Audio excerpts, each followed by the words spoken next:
Cun pasarúas da banda da Escola de Música de Antas de Ulla arrancaba o acto de inauguración da remodelada Casa da Cultura, un proxecto prioritario para a alcaldesa desde a súa toma de posesión hai pouco máis dun ano. Numerosos veciños e veciñas asistiron ao acto e comprobaron a gran transformación que experimentou esta dotación pensada principalmente como centro de convivencia. E hoxe ver este espazo renovado e preparado para as novas xeracións encheme de orgullo, pero tamén, teño que confesalo, de certa nostalgia. O camiño que nos trouxa ata aquí non foi doado.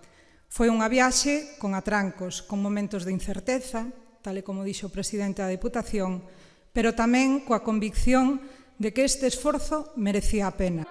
Atrancos que viñan da anterior corporación e que se superaron grazas á colaboración institucional entre o Goberno Central, a Deputación e o Concello.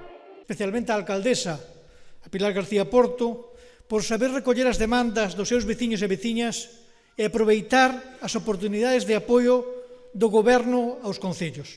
E isto é posible grazas aos fondos do PIREP local, que representan unha oportunidade única para avanzar na mellora da calidade de vida dos nosos cidadáns, así como para transformar os nosos concellos de maneira moito máis sostible, moito máis eficiente e moito máis accesible. En concreto, a chega do Goberno Central foi de 816.000 euros, os que hai que sumar 150.000 do propio Concello a través de fondos europeos e 100.000 da Deputación.